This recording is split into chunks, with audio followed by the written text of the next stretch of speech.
শিৱসাগৰ চৰাইদেউ বানপানীয়ে গোটেইখিনি তছনছ কৰি পেলালে। তাৰ কিছুদিন আগত ভেনিজুৱেলাত ভূমিকম্পত বহু হাজাৰ মানুহৰ প্ৰাণ গ'ল। এনেকৈ ভূমিকম্প হওক, বানপানী হওক, অতিপাত গৰম, অতিপাত ঠাণ্ডা, যিবিলাকত আমাৰ কোনো হাত নাই, দৈৱবশত আমি কষ্ট পাবলগীয়া হয়। প্ৰকৃতিৰ মতে প্ৰকৃতিক থাকিবলৈ দিয়ক। গছ বন লতা তৰু তৃণ আজি ডেভেলপমেণ্টৰ নামত, উন্নতিৰ নামত নষ্ট কৰাৰ কাৰণে আজি এইটো অৱস্থা হৈছে বুলি আপোনালোক সকলোৱে জানে। ভাগৱত চলি আছে, একাদশ স্কন্ধ, নিমি নৱসিদ্ধ সংবাদ। বৰ সুন্দৰ এটা অধ্যায়। মূল ভাগৱত সংস্কৃতত আছে। ইয়াত 12টা স্কন্ধ আছে, 335টা অধ্যায়, 18,000 শ্লোক, 5,96,000 শব্দ আৰু 10টা লক্ষণ আছে। গুৰুজনাই এক শৰণ হৰিনাম ধৰ্ম প্ৰৱৰ্তন কৰাৰ পাছত মানুহৰ কাষলৈ এই ধৰ্মটো লৈ যাবৰ কাৰণে দুটা বস্তুৰ সহায় লৈছিল।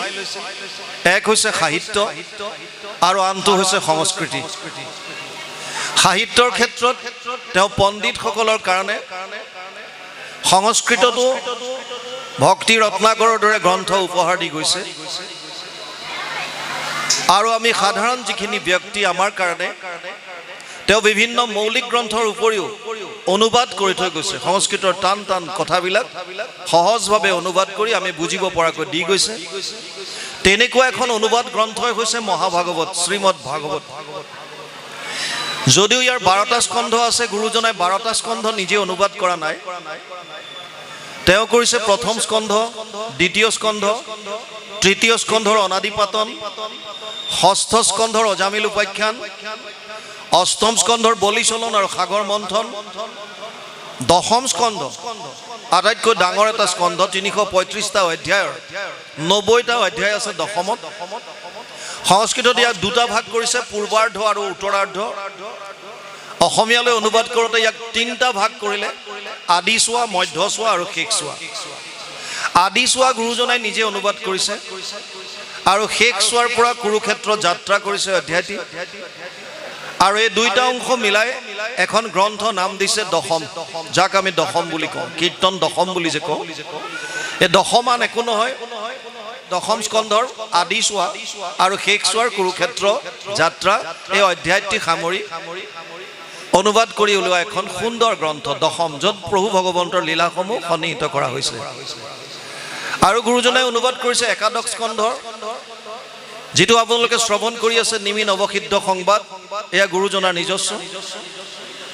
আৰু আৰু আৰু কৃষ্ণ উদ্ধৱ সংবাদ, এই ভাগো গুৰুজনাই নিজে কৰা। অৰ্থাৎ একাদশ স্কন্ধ সম্পূৰ্ণ তেওঁ কৰিছে আৰু দ্বাদশ স্কন্ধ নিজে কৰিছে। বৰ্তমান আপোনালোকে শুনি আছে নিমি নৱসিদ্ধ সংবাদৰ নাৰায়ণ তত্ত্বৰ বিষয়ে। নিমি ৰজাই সুধিছে নৱসিদ্ধক, পুনৰপি নৃপতি পুচন্ত প্ৰণিপাতে, শুনা মহাসিদ্ধ হব সোধো সবাতে। হে মহাসিদ্ধ, তোমালোকক এটা কথা আকৌ সোধো, মোক ইয়াৰ উত্তৰটো দিয়া। বোলা তৰৈ নাৰায়ণ পৰশে মায়াক, কোন নাৰায়ণ ৰূপ কহিও কোৱা। তোমালোকে ক'লা যে নাৰায়ণৰ স্মৰণ কৰিলে বা নাৰায়ণত শৰণ ল'লেহে মায়াৰ পৰা তৰণ পাব পাৰি। মায়া কি? ভগৱানৰ 3টা শক্তি আছে। এটাক চিত শক্তি বুলি কয়, যিটো তেওঁৰ অন্তৰংগ শক্তি বা পৰা শক্তি, যাক বহু সময়ত যোগমায়া বুলিও কৈছে। যিটো শক্তিৰ দ্বাৰা তেওঁ কেৱল সংকল্প মাত্ৰত কোটি কোটি ব্ৰহ্মাণ্ডৰ সৃজন কৰিব পাৰে, এইটো তেওঁৰ অন্তৰংগ শক্তি, চিত শক্তি। আন এটা শক্তি আছে তেওঁৰ, যাক বহিৰংগ শক্তি বুলি কয়, সেইটোৱে হৈছে মায়া। মায়াক অপৰা শক্তি বুলিও কোৱা হৈছে, ইয়াক বহিৰংগ শক্তি বুলিও কোৱা হয়। আৰু এটা হৈছে তটস্থ বা নিউট্ৰেল শক্তি, যাক আমি জীৱ বুলি কওঁ। এই 3টাই শক্তি আছে, মূল তত্ত্ব 3টা। আপোনালোকে যদি আৰু সহজকে বুজে, এফালে ভগৱান, তেওঁৰ মায়া আৰু জীৱ, বছ 3টাই মূল তত্ত্ব। এই 3টা বিষয়ে জানি ল'লে আধ্যাত্মিক সকলোখিনি জানিলে বুলি ধৰক। এতিয়া ইয়াত নিমিয়ে সুধিছে, নৃপতিয়ে সুধিছে নৱসিদ্ধক যে আপোনালোকে ক'লে যে যিজন নাৰায়ণ পৰ হ'ব, অৰ্থাৎ প্ৰভু ভগৱন্তত শৰণাগতি হ'ব, নাৰায়ণমুখী হ'ব, কৃষ্ণমুখী হ'ব, তেওঁহে মায়াৰ পৰা হাত সাৰিব পাৰিব। আৰু এইটো কথা ভগৱান কৃষ্ণই নিজেও কৈছে গীতাত, দৈৱহী এষ গুণময়ী মম মায়া দুৰত্তয়া মামেব য়ে প্ৰপদ্যন্তে মায়ামেতাম তৰন্তি তে। 7ম অধ্যায় 14 নম্বৰ শ্লোক গীতা। হে অৰ্জুন, মোৰ মায়া অতি ভয়ানক, অতি দুষ্টৰ। ইয়াৰ পৰা সেইসকলেহে হাত সাৰিব পাৰিব যিসকলে কেৱল মাত্ৰ মোত শৰণ ল'লে। মামেব, এইবোৰ মানে কেৱল মাত্ৰ মোত যোনে শৰণ ল'লে বা মোক ভক্তি কৰিলে সেইসকলেহে মায়াৰ পৰা তৰণ পাব পাৰিব। এতিয়া নিপতিৰ প্ৰশ্ন হৈছে, মায়াৰ পৰা তৰণ পাবৰ কাৰণে আপুনি ক'লে যে নাৰায়ণ পৰ হ'ব লাগিব, গতিকে নাৰায়ণৰ ৰূপটো মোক অকণ কোৱা, কেনেকুৱানো ৰূপ তেওঁৰ? কোন নাৰায়ণৰ ৰূপ কহিও ক আক। এই নাৰায়ণৰ ৰূপ কেনেকুৱা মোক তাৰ অকণমান তুমি বৰ্ণনা কৰি দিয়া। কোনোবা কৰন্ত কৰ্ম প্ৰভু নাৰায়ণ চিনায়ুক মুততান স্বৰূপ লক্ষণ। প্ৰভু নাৰায়ণেনো কি কাম কৰে, এৰ স্বৰূপটো কেনেকুৱা, এই গোটেইখিনি কথা মোক কোৱা। সংসাৰ তাপত মৰো বিষয় বিষাদে হেন বা তৰিবে পাৰো তোমাৰ প্ৰসাদে। আমি প্ৰত্যেকজন ব্যক্তি 3টা তাপত তাপিত হৈ আছো, আধি দৈবিক, আধি ভৌতিক আৰু আধ্যাত্মিক। আধি দৈবিক, আধি শব্দটোৱে ৰিলেট কৰা বুজায়, সম্বন্ধীয় বা সম্পৰ্কীয় বুজায়। যেনে দৈবী সম্পৰ্কীয়, দৈৱ সম্বন্ধীয়, সেইটোক কৈছে আধি দৈবিক। কোনবিলাক? এতিয়া যিটো হৈ গ'ল আজি 10 দিন আগত শিৱসাগৰ চৰাইদেউ বানপানীয়ে গোটেইখিনি তছ নছ কৰি পেলালে। তাৰ কিছুদিন আগত ভেনিজুৱেলাত ভূমিকম্পত বহু হাজাৰ মানুহৰ প্ৰাণ গ'ল। এনেকৈ ভূমিকম্প হওক, বানপানী হওক, অতিপাত গৰম, অতিপাত ঠাণ্ডা, যিবিলাকত আমাৰ কোনো হাত নাই, দৈৱবশত আমি কষ্ট পাবলগীয়া হয়, এনেধৰণৰ যিবিলাক কষ্ট বা তাপ, তাক শাস্ত্ৰই নামাঙ্কিত কৰিছে আধি দৈবিক তাপ। আন এবিধ তাপ আছে আধি ভৌতিক বুলি কয়। আধি ভৌতিক মানে ভূত সম্বন্ধীয়। ভূত কাক কয়? ভূত শব্দৰ অৰ্থ বহুত আছে। ইয়াত জীৱক বুজাইছে, যেনে গুৰুজনাই কীৰ্তনত লিখিছে বৈকুণ্ঠ পয়ানত, সমস্ত ভূতত ব্যাপী আছো মই হৰি সবাকো মানিবা তুমি বিষ্ণু বুদ্ধি কৰি। এই সমস্ত ভূত মানে সমস্ত প্ৰাণীক বুজাইছে। যেতিয়া আমাৰ জীৱনলৈ প্ৰাণীৰ পৰা যেতিয়া কষ্ট আহে, দুখ আহে, যেনে কুকুৰে কামুৰিলে, মেকুৰীয়ে আঁচুৰিলে, সাপে খুটিলে, হাতীয়ে অত্যাচাৰ কৰিলে, মানুহে মানুহক কষ্ট দিলে, যিকোনো প্ৰাণীৰ পৰা যেতিয়া আমি কষ্ট পাওঁ, তেনেধৰণৰ তাপ বা কষ্টক শাস্ত্ৰই নামাঙ্কিত কৰিছে আধি ভৌতিক তাপ। আন কিছুমান আছে যাক কোৱা হৈছে আধ্যাত্মিক। আধ্যাত্মিক 2 ধৰণৰ, এক হৈছে শাৰীৰিক, আন হৈছে মানসিক। শৰীৰৰ বিভিন্ন অসুস্থতাৰ কাৰণেও আমি কষ্ট ভোগ কৰিবলগীয়া হয়। আৰু আটাইতকৈ ডাঙৰ বস্তু বৰ্তমান সময়ত হৈছে মানসিক চাপ। প্ৰায় মানুহ আজি মানসিক চাপত ভুগি আছে। কোনোবাই ব্যক্ত কৰে, কোনোবাই নকৰে। যাক আপোনালোকে সহজ ভাষাত আজিকালি টেনচন বুলি কয়। টেনচন, কাকো সুধিবই নোৱাৰি কেনে আছো, নকবি বিৰাট টেনচন। এই টেনচন বুলি যে কয়, এইটোৱে হৈছে মানসিক চাপ। এই 3টা তাপৰ পৰিত্ৰাণ পাব পাৰি কেৱল প্ৰভু ভগৱন্তৰ চৰণত একান্তভাৱে শৰণ হ'লে। কাৰণ তাপত্ৰায় উন্মূলনম যদি কোনোবা আছে, সেইজন হৈছে ভগৱান কৃষ্ণ। সেইকাৰণে ইয়াত নিপতি, নিমি ৰজা, নিমিয়ে কৈছে নৱসিদ্ধক, সংসাৰ তাপত মৰো বিষয় বিষাদে, ৰূপ ৰস গন্ধ স্পৰ্শ আৰু শব্দ, এই 5টা বিষয়, এই বিষয়ৰ লালসাত পৰি আমি সংসাৰ 3 তাপত মৰি আছো।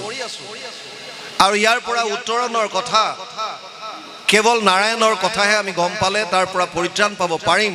সেইকাৰণে তেওঁ কৈছে হেন বা তৰিবে পাৰো তোমাৰ প্ৰসাদে, তুমি যদি কৃপা কৰা, মোক যদি কথাখিনি শুনোৱা, হয়তো মই এই 3 তাপৰ পৰা, সংসাৰৰ বিষাদৰ পৰা মই পৰিত্ৰাণ পাব পাৰিম। তাৰ পাছত এতিয়া নাৰায়ণৰ ৰূপ বৰ্ণনা কৰিছে। নিমি নৱসিদ্ধৰ মাজৰ, নৱসিদ্ধৰ এজন হৈছে পিপ্পলায়ন, কবি হবি অন্তৰিক্ষ চতুৰ্থ প্ৰবুদ্ধ, 5মজন হৈছে পিপ্পলায়ন। পিপ্পলায়নে কৈছে এতিয়া, শুনিয়া পিপ্পলায়ন দিলন্ত উত্তৰ, শুনা কহো নাৰায়ণ ৰূপ নিপবৰ। নাৰায়ণ কোন? এই কথাটো কৈছে, বৰ সুন্দৰ কথা এইটো। চাওক, আমাৰ মাজত এটা বহুত ডাঙৰ প্ৰশ্ন আছে যে দেৱ আৰু ভগৱান বা ঈশ্বৰ বা পৰমেশ্বৰ, ইয়াৰ ডিফাৰেঞ্চটো কি? বৰ্তমান সময়ত বহুতে এইটোক লৈ ছ'চিয়েল মিডিয়াত বিৰাট লিখালিখি কৰে বা বহুতে নিজৰ নিজৰ মন্তব্য দিছে যে আমি আন দেৱ দেৱতাক পূজা কৰাত কি আপত্তি হ'ল। আপত্তি একো নাই। পূজা শব্দটোৰ অৰ্থটো বুজি লোৱা। পূজা মানে কেৱল ধূপ দীপ জ্বলাই লৈ পেলাই আপুনি কাৰোবাক সেৱা নমস্কাৰ কৰি থকাটোকে নুবুজায়। পূজা শব্দটোৱে সন্মান কৰাও বুজাইছে।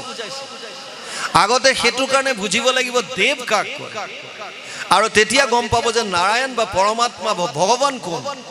এই ব্ৰহ্ম পৰমাত্মা ভগৱান যে কওঁ আমি, তেওঁলোক আৰু দেৱতা, ইয়াৰ মাজত কি পাৰ্থক্য আছে? দেৱ দেৱ কাক কয়? দেৱ শব্দৰ অৰ্থ হৈছে দানত্বা, দ্যুতনাত্বা, দীপনাত্বা, দুস্থান ভৱতি ইতি ৱা। যোনে আমাক কিবা দিছে, যাৰ পৰা আমি কিবা পাইছো, যি আমাক প্ৰকাশিত কৰিছে, জ্ঞান দিছে, যিজন স্বয়ং প্ৰকাশিত হৈ থাকে, আনক প্ৰকাশিত কৰিব পাৰে, বা যিজন দুস্থানত বাস কৰিছে, সেইজন হ'ব। যিজনৰ ধাম পোৱাটো অতি কষ্টকৰ, সেইজন হৈছে দেৱ বুলি আমি ক'ব পাৰোঁ। এতিয়া দেৱ কোন হ'ব পাৰে? আপোনাৰ মোৰ জীৱনত মোৰ মাৰ অৱদান আছে, গতিকে মাতৃ দেৱ ভৱ, মাক দেৱতুল্য বুলি কৈছে। আমাৰ জীৱনত আমাৰ পিতৃৰ অৱদান আছে, পিতৃ দেৱ ভৱ। গুৰুৰ অৱদান আছে, আচাৰ্য দেৱ ভৱ। অতিথিসকল, অতিথি মানে আমি যাক এনেকুৱা আলহী বুলি ভাবিছোঁ, ফোন কল কৰি পেলাই গৈ আছোঁ তোমাৰ ঘৰত ডিনাৰ কৰিবৰ কাৰণে, লাঞ্চ কৰিবৰ কাৰণে, সেইজন অতিথিৰ কথা শাস্ত্ৰত কোৱা নাই। আগৰ দিনত এটা নিয়ম আছিল যে কিছু লোকে জনকল্যাণৰ কাৰণে নিজৰ জীৱনটো উচৰ্গা কৰিলে, আৰু তেওঁলোকে মানুহৰ বা জীৱ জন্তুৰ বা প্ৰকৃতিৰ কল্যাণৰ হকে বিভিন্ন স্থানত ভ্ৰমণ কৰি ফুৰে। তেতিয়া কোনো কাৰণত, কেতিয়াবা নিশা হ'লে বা কিবা ক'ৰবাত ৰৈ অকণমান ভোজন কৰিবলগীয়া হ'লে, নিশাটো কটাবলগীয়া হ'লে, কোনো এজন মানুহৰ ঘৰত গৈ তেওঁলোকে আশ্ৰয় লয়। যিহেতুকে আগতে কোনো জাননী নিদিয়াকৈ, তিথি মানে তাৰিখ, নিৰ্দিষ্ট সময় দি পেলাই কাৰোবাৰ ঘৰত গ'লে এইটো তিথি। একো সময় নিদিয়াকৈ, কোনো জাননী নিদিয়াকৈ যেতিয়া আপোনাৰ ঘৰত কোনো এজন ব্যক্তি আহিব, সেইজনক কৈছিল অতিথি। যিহেতুকে তেওঁ জনকল্যাণক কৰি ফুৰে, জীৱৰ উপকাৰ কৰি ফুৰে, সেইকাৰণে সেইজনো দেৱতুল্য।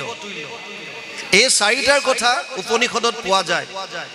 মাতৃ দেৱ ভৱ, পিতৃ দেৱ ভৱ, আচাৰ্য দেৱ ভৱ, অতিথি দেৱ ভৱ। এইকেইজন দেৱতা। আৰু দেৱতা কাক কয়?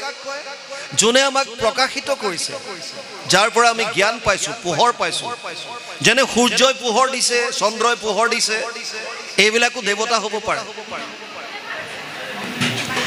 তাৰ পাছত আহিছে যিবিলাক দুস্থান, স্বৰ্গত আছে, ক'ৰবাত বিভিন্ন গ্ৰহ নক্ষত্ৰ ওপৰত যেনেকৈ আছে, এই সকলোবিলাক দেৱতা দুই ধৰণৰ হ'ব পাৰে। এক জড় দেৱতা, এক চৈতন্য দেৱতা। গছ বন লতা তৰু তৃণ, এজোপা গছেও আমাক ইনডাইৰেক্টলি সহায় কৰি আছে। গছ বনবিলাকে আমাক ছায়া দিছে, ফল দিছে, আমি তেওঁৰ পৰা অক্সিজেন পাইছোঁ, কাৰ্বন ডাই অক্সাইড তেওঁলোকে গ্ৰহণ কৰিছে। গতিকে ডাইৰেক্টলি বা ইনডাইৰেক্টলি জড় আৰু চেতন বিভিন্ন বস্তুৱে আমাৰ জীৱনত বহুখিনি সহায় কৰি আহিছে বা অৱদান দিছে। সেইসকল আমাৰ কাৰণে দেৱতা হ'ব পাৰে। কিন্তু আৰাধ্য কোন হ'ব? ইষ্টদেৱ কোন হ'ব? কাৰ ওচৰত শৰণ লওঁ? এই প্ৰশ্নটো কৰিছে, শৰণৰ উপযোগী কোন হ'ব? এতিয়া আমাৰ জীৱনত সেইকাৰণে যদি গছ বন তৰু লতা তৃণ যত যিমান আছে, এইবিলাকৰ অৱদান আছে, সেয়া পূজাৰ যোগ্য বুলি ক'লে, গতিকে বহুতে ভাবিছে গছজোপাত আমি পূজা কৰিম। এজোপা গছত কাপোৰ বান্ধি লৈ আমি পূজা কৰিলোঁ, কিন্তু কাষৰ জোপা যদি শুকাই খিনাই গৈছে, তাত হয়তো পানীটো নিদিওঁ। কিয়? আমি ভাবিছোঁ যে এইজোপাতেহে ভগৱান আছে, বাকী জোপাত নাই। আচল তত্ত্বটো সেইটো নহয়। প্ৰকৃতিৰ মতে প্ৰকৃতিক থাকিবলৈ দিয়ক। গছ বন লতা তৰু তৃণ আজি ডেভেলপমেণ্টৰ নামত, উন্নতিৰ নামত নষ্ট কৰাৰ কাৰণেই আজি এইটো অৱস্থা হৈছে বুলি আপোনালোক সকলোৱে জানে। আজি গোটেই পাহাৰত কয়লা খনন কৰি গছ বন লতা তৰু তৃণ কাটি পাহাৰ এফালৰ পৰা খহাই নিয়াৰ কাৰণে আজি এইটো গতি হৈছে। এইটো সত্য কথা। আজি গছ বন তহিলং কৰাৰ কাৰণে বনৰ মাজত চৰি থকা হাতী পথাৰলৈ ওলাই আহিল। তাৰ কাৰণে হাজাৰ হাজাৰ বিঘা ধান আজি নষ্ট কৰিছে, মানুহৰ অন্যায় কৰিছে। তাৰ কাৰণে আপুনি হাতীক দোষী বুলি ক'ব নোৱাৰে। তাৰ কাৰণে দোষী আমি এই জ্ঞানী মানুহবিলাক উন্নতিৰ নামত প্ৰকৃতিৰ ওপৰত আমি অত্যাচাৰ কৰিছোঁ। আচল তত্ত্বটো বুজিবলৈ চেষ্টা কৰা নাই। দেৱতুল্য সকলো আৰু গুৰুজনাৰ আদৰ্শ কি? সমস্ত ভূতত ব্যাপী আছো মই হৰি, সবাকো মানিবা তুমি বিষ্ণু বুদ্ধি কৰি। যদি এই তত্ত্বটো বুজি পালোহেঁতেন, সমস্ত ভূত মানে তৰু লতা তৃণ কীট পতংগ পোক পৰুৱা জীৱ জন্তু গ্ৰহ নক্ষত্ৰ সমস্ত দেৱময়। সকলোৰে প্ৰতি সন্মান, সকলোকে নিজৰ মতে থাকিবলৈ দিয়া, তেওঁলোকে তেওঁলোকৰ মতে কাম কৰিবলৈ দিয়া, এয়াই হৈছে দেৱৰ প্ৰতি পূজা, এয়াই হৈছে দেৱৰ প্ৰতি সন্মান। কিন্তু আমি তাকে নকৰি আমাৰ দৃষ্টিকোণটো সলাই ললো। কেৱল পূজা মানে ধূপ দীপ নৈবেদ্য জনাই লৈ সেৱা কৰাটোকে ভাবিলো যে পূজা হ'ল। আচলতে সেইটো কোৱা নাছিল। বাৰু যি কি নহওক, এইবিলাক হৈছে সকলো দেৱ। এই দেৱ সকলোবিলাক দেৱতা, গতিকে তেওঁলোকৰ প্ৰতি আমাৰ সন্মান থকাটো উচিত। গ্ৰহ নক্ষত্ৰ গছ লতা তৰু তৃণ পিতৃ মাতৃ সমস্ত সকলোৰে প্ৰতি সন্মান কৰক। কিন্তু আৰাধ্য কোন হ'ব, শৰণ ক'ত ল'ম, আশ্ৰয় স্থল ক'ত, এই কথাটো নিমি ৰজাই প্ৰশ্ন কৰিছে। আৰু সেইজন নাৰায়ণৰ বিষয়ে এতিয়া কৈছে,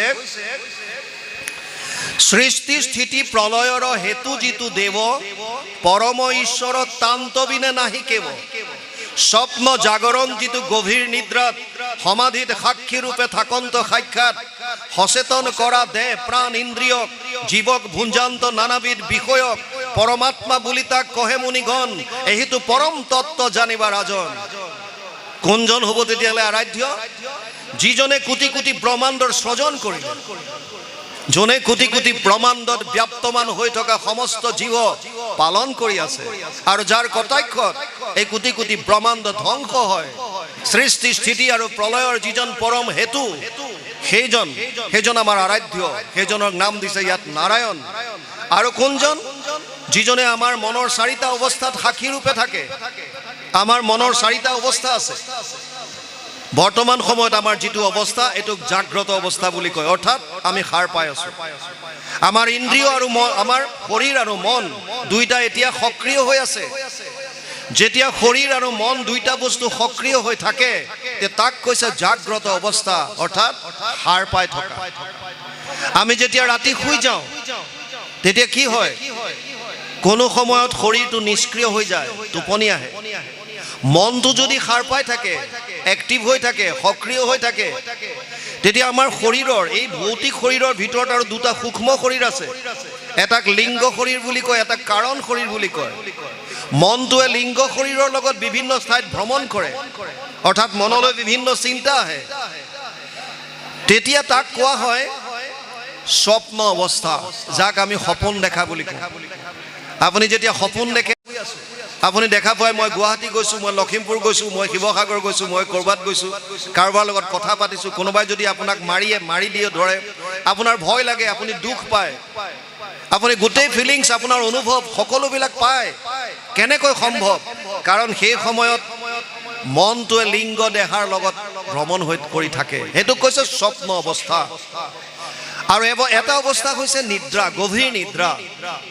কেতিয়াবা আমি ৰাতি শুই গ'লে ৰাতিপুৱা 6টা বজাত সাৰ পাই কওঁ যে কালি ৰাতি যি পৰিলোঁ আৰু মই ৰাতিটো গম নাপাওঁ। ৰাতিপুৱা 6টাতে মোৰ চকু খোল খাইছে। সেইটো কি বুলি কয়? গভীৰ নিদ্ৰা, ডিপ শ্লিপ।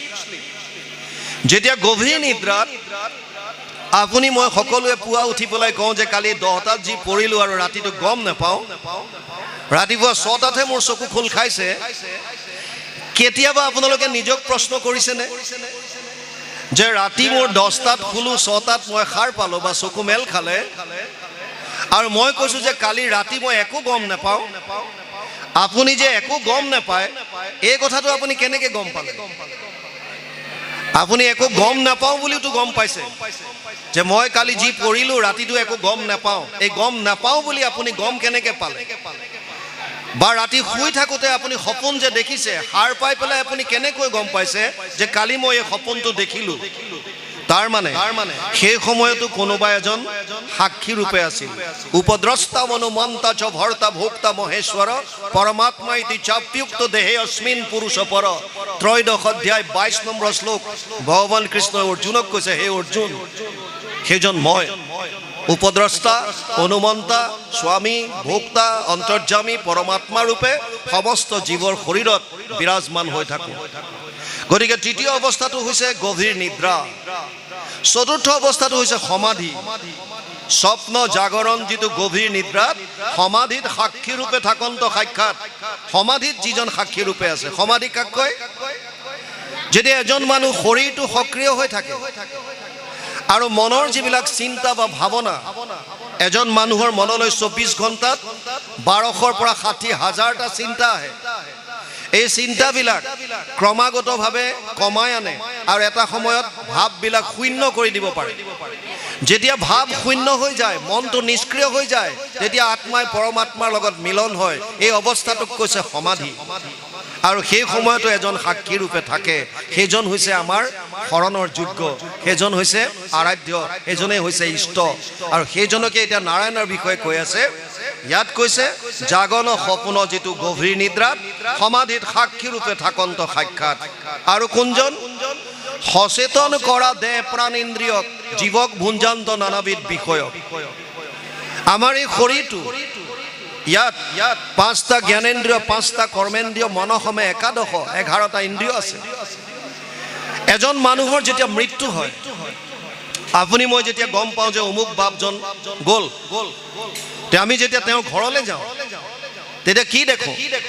আপুনি যদি লগে লগে গৈছে, তেতিয়া দেখা পাব যে মানুহজন যোৱা নাই, চোতালত শুৱাই থৈছে, ওপৰত বগা কাপোৰ এখন পাৰি থৈছে। আৰু তেতিয়াও আমি কি দেখা পাওঁ? তাত এই হাত ভৰি নাক মুখ সকলোবিলাক ইন্দ্ৰিয় বিৰাজমান হৈ আছে, চব আছে ইন্দ্ৰিয়। কিন্তু না মানুহজনে লৰচৰ কৰিব পাৰিছে, না মুখেৰে মাতিব পাৰিছে, না কাণেৰে শুনিব পাৰে, না চকুৰে দেখিব পাৰে। আছে চব ইন্দ্ৰিয়, কিন্তু ইন্দ্ৰিয়বিলাক বিকল হৈ গ'ল, অচল হৈ গ'ল। তাৰ মানে কোনোবা এটা শক্তিয়ে এই ইন্দ্ৰিয়বিলাকক সচেতন কৰি ৰাখিছিল। সেইকাৰণে ইয়াত কৈছে, যিটো শক্তিয়ে ইন্দ্ৰিয়বিলাকক সচেতন কৰি ৰাখিছিল, সচেতন কৰা দেহ প্ৰাণ ইন্দ্ৰিয় জীৱক ভুঞ্জান্ত নানাবিধ বিষয়ক পৰমাত্মাক বুলি তাক কহে মুনিগণ, এইটো পৰম তত্ত্ব জানিবা ৰাজন। সেইজনেই হৈছে পৰমাত্মা, সেইজনেই হৈছে ভগৱান নাৰায়ণ। ইয়াত কৈছে, তেহেন্তে পৰম তত্ত্ব জানিবা ৰাজন, হৰিহৰ বিধি যাৰ থাকে আজ্ঞা কৰি, ঈশ্বৰৰো ঈশ্বৰ তেহেন্তে মহাহৰি। হৰি, হৰ আৰু বিধি, তাৰমানে ব্ৰহ্মা, বিষ্ণু আৰু মহেশ। 3টা গুণৰ পৰা 3জন ঈশ্বৰ। এই 3জননো কোন? কোটি কোটি ব্ৰহ্মাণ্ডত কোটি কোটিজন বিষ্ণু আছে, কোটি কোটিজন ব্ৰহ্মা আছে, কোটি কোটিজন মহেশ্বৰ আছে। এই সকলোৰে নিয়ন্তা যিজন সমস্তৰে দেৱৰো দেৱ, তাতকে আৰু শ্ৰেষ্ঠ কোনো নাই। যেনেকৈ গীতাত ভগৱান কৃষ্ণই কৈছে, মত্ত পৰম নান্যত কিঞ্চিদ অস্তি ধনঞ্জয় মই সৰ্বমিদম প্ৰতম সূত্ৰে মণিগণায়ব। 7ম অধ্যায় 7 নম্বৰ শ্লোক গীতা। হে অৰ্জুন, মোতকে শ্ৰেষ্ঠ আৰু কোনো নাই। যেনেকৈ এধাৰী মালাত মণিবিলাক গাঁঠি থোৱা থাকে, আপোনালোকে এধাৰী মালা যেতিয়া দেখা পায়, ফুলৰ মালাই হওক, মণিৰ মালাই হওক, ফুল বা মণিখিনি আমি দেখা পাওঁ, কিন্তু ইয়াক ধাৰণ কৰি কোনে ৰাখিছে? ভিতৰত থকা সূতাডালে। এই সূতাডাল যদি কাটি দিয়ে, চব ভিতৰ হৈ যাব, চব ইফাল সিফাল হৈ যাব। তেনেকৈ ভগৱানে কৈছে, যেনেকৈ এধাৰী মালাত এই সূতাডালে ধাৰণ কৰি ৰাখে মণিবিলাক, তেনেকৈ সমস্ত জীৱক মই ধাৰণ কৰি ৰাখিছোঁ, মোতকে শ্ৰেষ্ঠ আন কোনো নাই। আৰু সেইকাৰণে ইয়াতো কৈছে, হৰি হৰ বিধি যাৰ থাকে আজ্ঞা কৰি, ঈশ্বৰৰো ঈশ্বৰ তেহেন্তে মহাহৰি, তাংকে নাৰায়ণ বুলি জানিবা নিপতি, তাহানেকে চৰণ সেৱাই সাধে গতি। সেইজনে হৈছে নাৰায়ণ, সেইজনৰ চৰণ সেৱাই হৈছে পৰম গতি। এতিয়া নাৰায়ণক আপুনি ক'ত লগ পাম? কপিল প্ৰভুৰ মাক দেৱহূতিয়ে এইটোৱে সুধিছিল যে কৃষ্ণ তত্ত্বৰ বিষয়ে মোক কোৱা, তেতিয়া ক'ত আছে?